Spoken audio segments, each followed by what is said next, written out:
As ever with Digital Jersey events, we're going to try and get a combination of bringing interesting people to Jersey and also allow people in Jersey to show off about some of the things that we're doing here as well.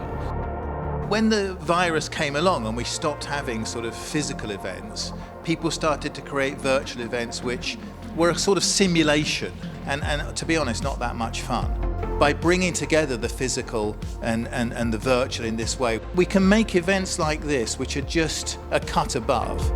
It's my privilege and pleasure to be guiding you through 2 sessions a day live, exploring so many facets of Jersey's growing digital industry. It doesn't matter where the idea comes from, it's the fact that people come up with ideas for innovation and they're prepared to take the risk.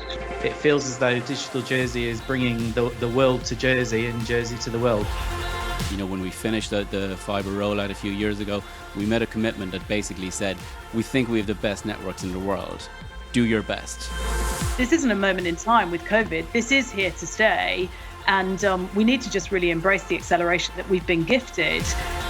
I think in the last global speed ratings, Jersey was number 2 worldwide for broadband speed. I want to make Jersey one of the greatest digital health environments in the world. When I first encountered VR, the big thing for me was I knew it wasn't real, but it felt real, and that has a lot of potential power that we can use in health. When the call came, and you've never had a more important call to save people's lives, we were able to stand up the team. And what kind of lessons can we learn out of those experiences that could help us inform the ability to create this economy around information? One of the particular things I think we did really well on was our digital skills strategy. So we're hopefully trying to build something that gives that broad set of skills, because when we spoke to employers, the skills they needed were problem solvers. What we now have a real imperative to do is to really build the pace and the scale. It was incredibly tough, but we worked really hard as a school. Can I just say, I think you've ended up with a better event. We said at the beginning we don't want this to be just another webinar, but it hasn't. And that's been down to this hybrid format. This notion of freedom within a framework, you need to give people autonomy to be able to drive creativity. You cannot create a smart environment, whether it's a smart city or a smart island, without that basic infrastructure. People don't want to be giving away data or even sharing data in any form if they can't see how it's used and how it's going to make life better for all of us together collectively. But this is where the digital twins come in. They allow us to show all of these things.